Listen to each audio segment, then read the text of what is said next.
For 16 years, from 1989 through 2004, Booknotes was C-SPAN's signature author interview program. Focusing exclusively on contemporary nonfiction, the Booknotes series created an unparalleled television forum for writers of history, biography, politics, and public and cultural affairs. The Booknotes format was simple: one author, one book, 1 hour. For a full hour every Sunday night, 52 weeks a year, nonfiction writers were asked to discuss their most recent work. Beyond the book's subject matter, authors were also queried about their research, their writing process, and their own lives and influences.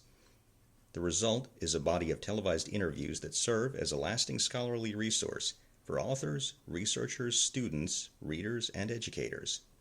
George Mason University Libraries is now adding to this trove of information by re-interviewing selected authors about their experiences as part of the Booknotes series.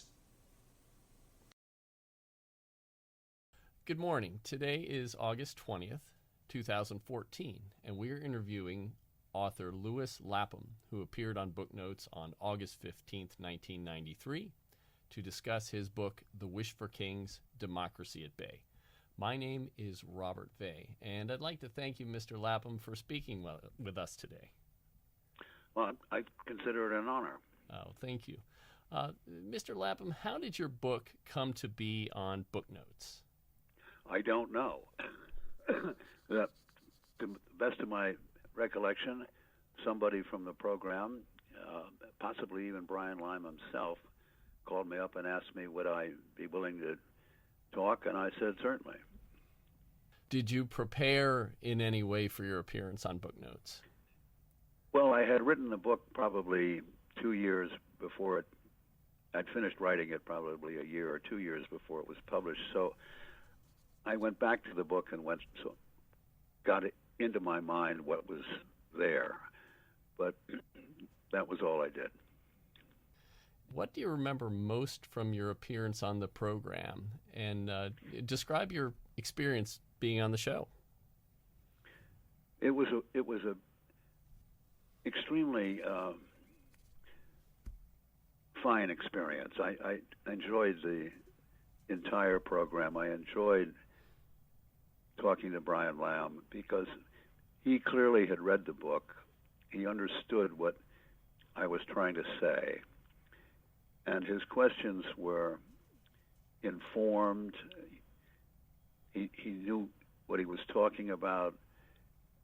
His questions were intelligent and leading toward an exposition of what was in the book. In other words, he wasn't acting as a critic. He wasn't passing judgment. What he was trying to do was to get me, and I've seen other of his programs, get the author to bring out what it was the author was trying to say. And to the best of my knowledge, that just doesn't happen anywhere else on television or even on the radio. I mean, usually you get interviewers that want to talk about themselves or want to give their opinion of or argue with whatever the author's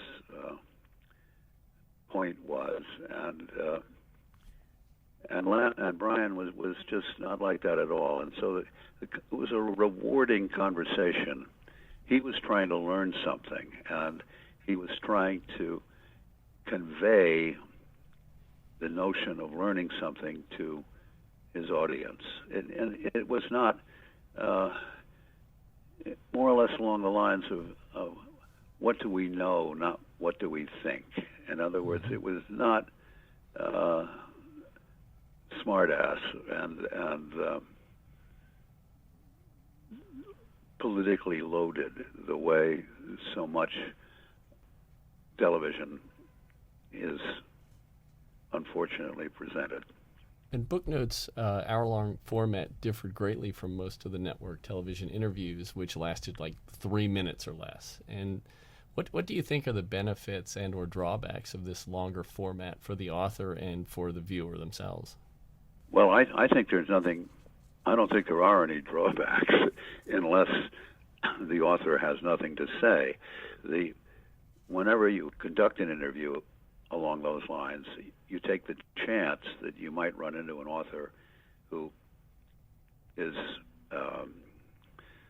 largely silent, and sometimes.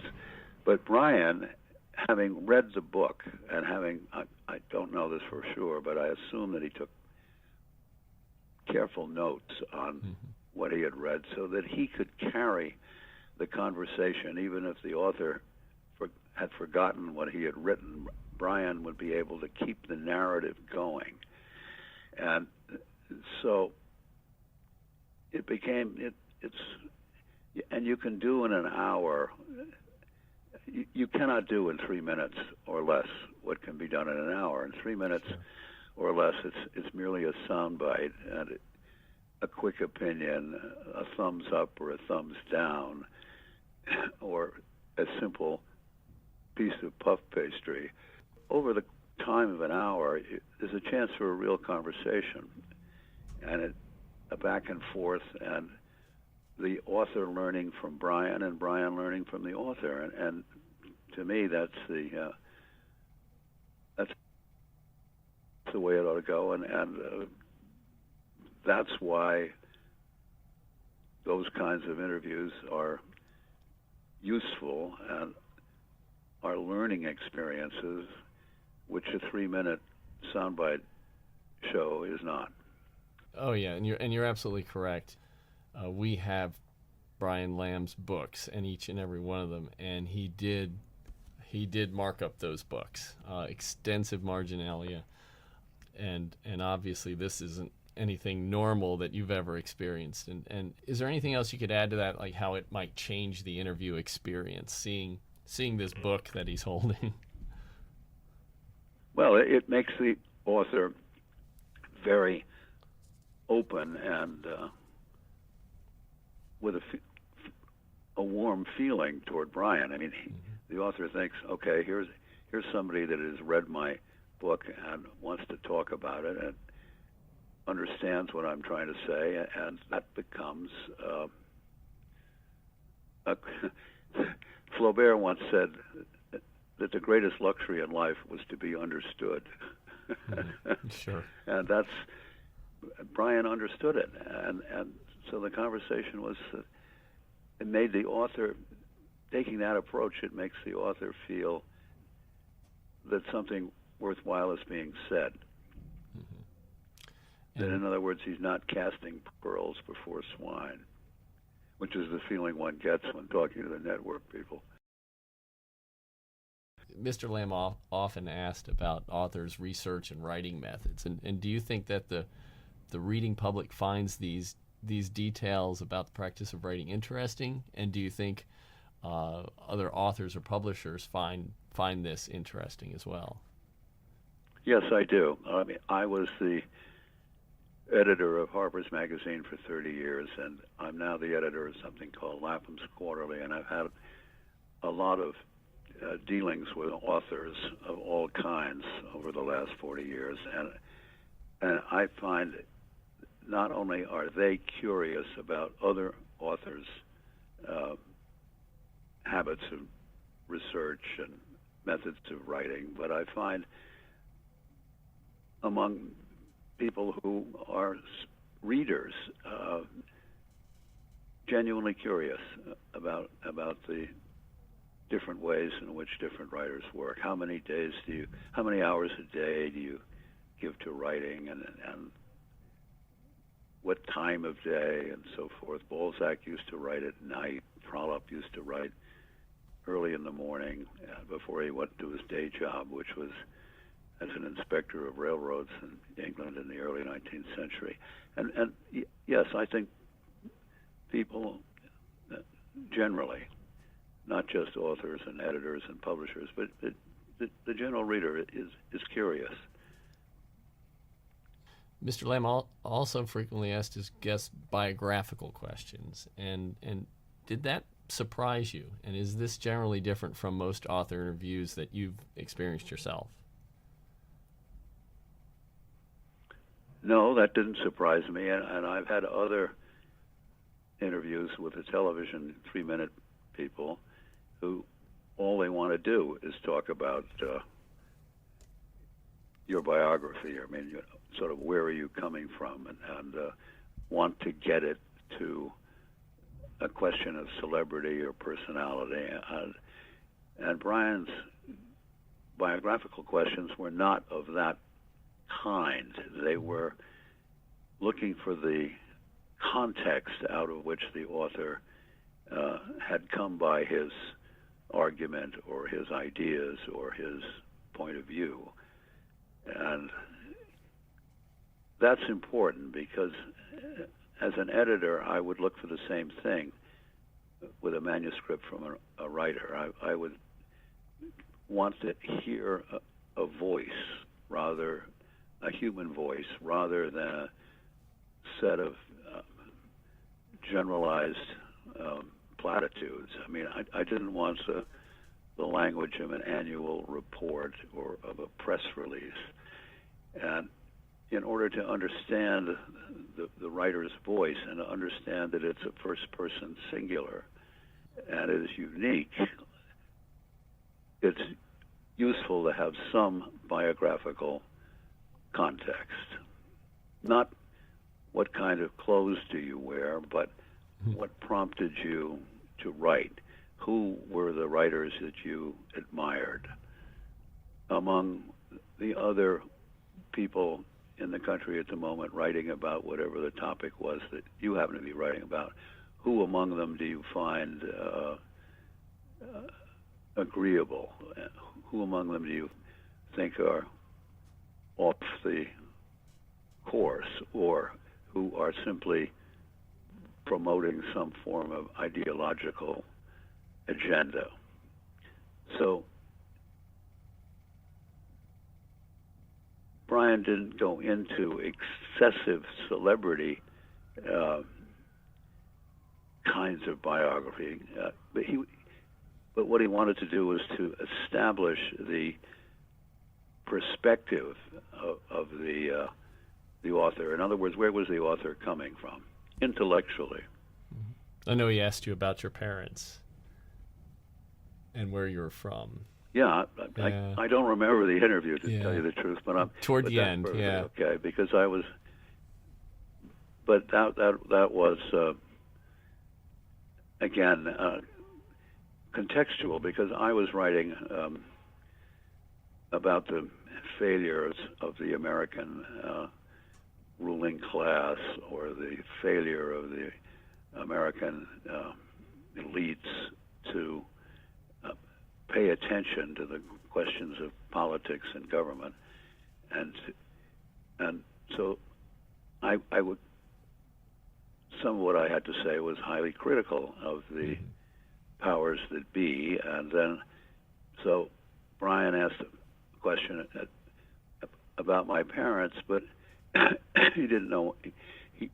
He wasn't interested in whether I loved my mother or whether my father had been mean to me. It wasn't that kind of question. Right. But I had been born into the elite Protestant establishment, and therefore it was a world that I'd grown up in and knew about, and therefore had a certain kind of perspective from which to criticize it. And that's what Brian was trying to establish. And that's an entirely interesting question. And were you caught off guard or surprised by any of Brian Lamb's questions? No, I wasn't. I mean, I thought they were all good questions.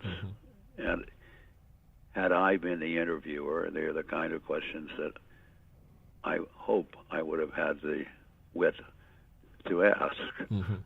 So, no, I didn't think any. The questions were never rude. I mean, they were not,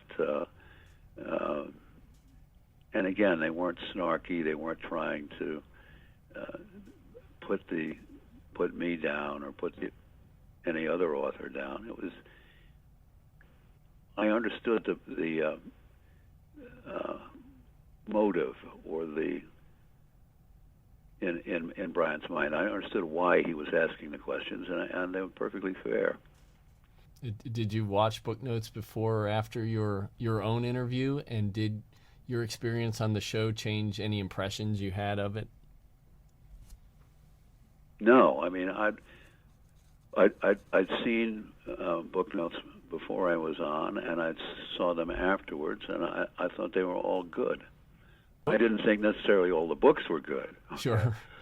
but the conversation was good, and the approach to the book was good because it was fair. And speaking of books, Booknotes focused entirely on nonfiction books that were published between the late 80s and 2004.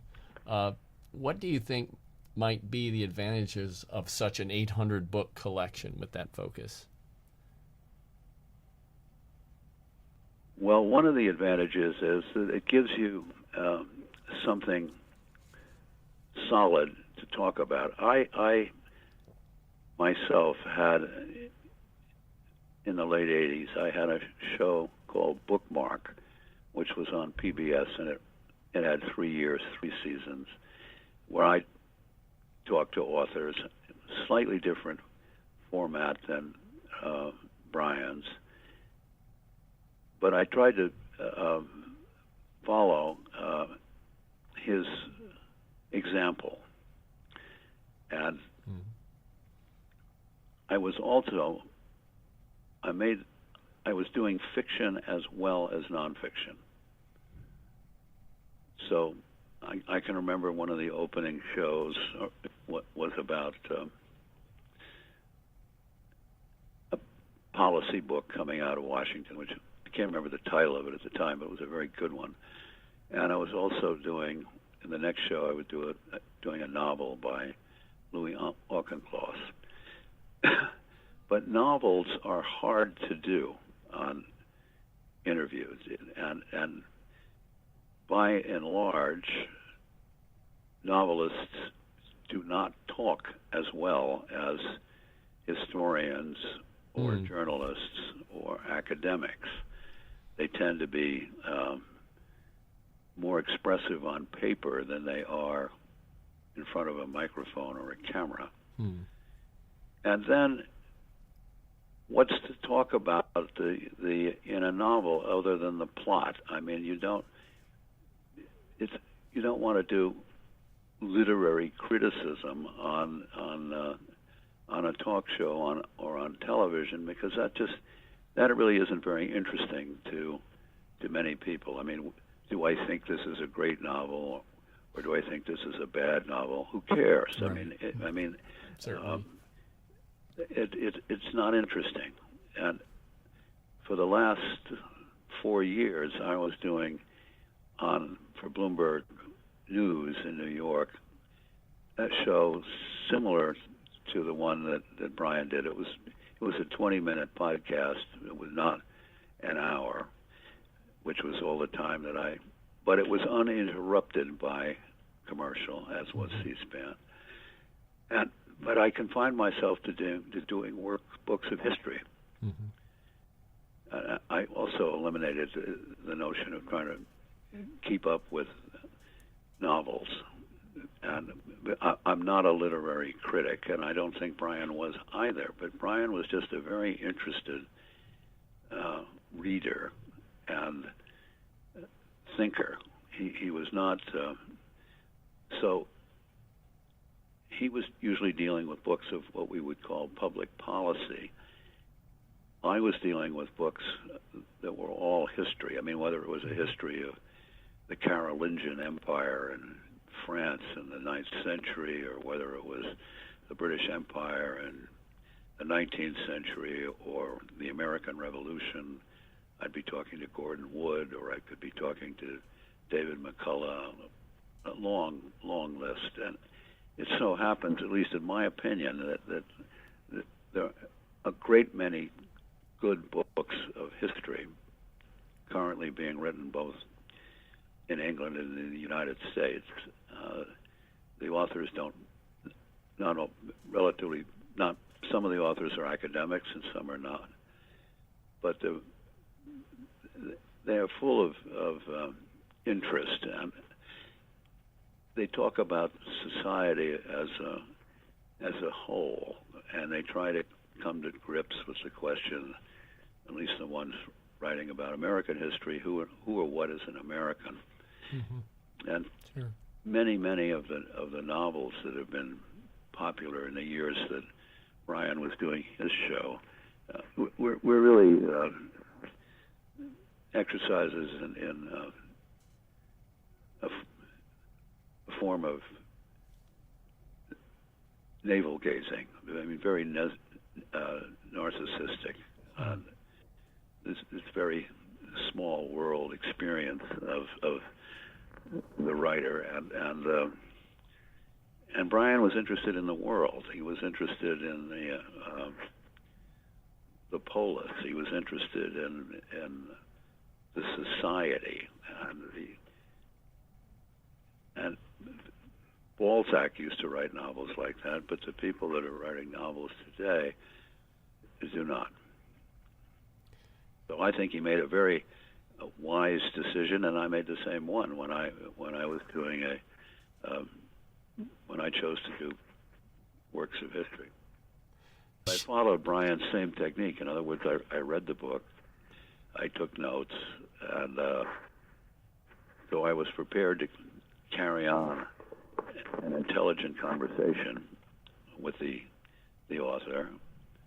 And again, like Brian, the technique that I learned from Brian was to allow the author to ask questions that allowed the author to bring out what he was trying to say. Now, the Booknotes program itself had Brian's rule that you could only appear on Booknotes one time. And if asked, though, would you have returned for another interview? Oh, without doubt. And did you notice any difference in sales or national attention for your book after you discussed it with Brian Lamb on Booknotes? I did not. I did not. But again, those things are. I think you can find that kind of result if you go on to Oprah Winfrey, maybe. But nor did I find, again, when I was doing this for 4 years, every week, a new book of history on Bloomberg. And it not only went on Bloomberg, but then it went up on iTunes, and it went into the website of my own quarterly. But I could never find any spike in sales. I don't know if that works. I really don't. I mean, authors go on lecture tours, and if they're popular authors, they, maybe 20 people show up and listen and want their book signed, and so forth. The kind of thing they do in Politico bookstore in Washington, and in bookstores all over the United States. But I don't think that adds to the sale. It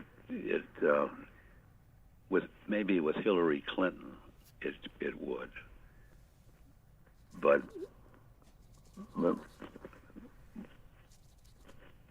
it may have some effect. I just simply don't know. I've never seen it. I know you'd mentioned that definitely Brian Lamb has influenced the way you did the Bloomberg radio show or podcast. Yeah. But did your appearance on Booknotes cause you to rethink any of your approaches or assumptions regarding your own research or writing?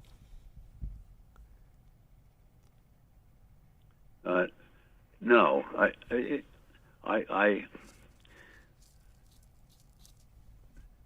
I'm kind of set in a groove as to the way I approach them. I'm an essayist more than I am a journalist, and so I do what's called, before I write something, I do a lot of reading. I don't, travel around and pigeonhole politicians and ask them what they think about Gaza. I do what a friend of mine, Walter Karp, once called investigative reading. Mm-hmm. And it's the same kind of thing that Brian did when he was preparing for his book shows. So what have you been working on since that book? And I'm sure it's a bunch of things because we're talking about something that happened 21 years ago. But what have you done since, and which works are you most pleased with? Since then, I probably published 5 or 6 collections of essays, most of them collected from the column I used to write every month for Harper's Magazine. And some of those collected essays are I think, very good. I mean, up to the level of the one that The Wish for Kings. I mean, I wrote one called Hotel America, and then I wrote one called Waiting for the Barbarians, and then I wrote one called Theater of War, which was about the 2 collections together. Theater of War and Pretensions to Empire are both, they're written over the whole 8 years of the Bush administration. Mm-hmm. So that's a sort of kind of a history of the Bush administration. But since I left Harper's in 2006, and I haven't collected any essays since, because I write a very long essay every quarter for the Lapham's Quarterly, which is the publication that I now edit. I have ideas for a couple of other books, but I really haven't had time to put them together. In your own estimation, what has been the lasting impact of Booknotes then and perhaps later? Well, I think Brian managed to introduce, which is what one tries to do as an editor. It's what I tried to do at Harper's Magazine, was to introduce to a wider audience, a more general public,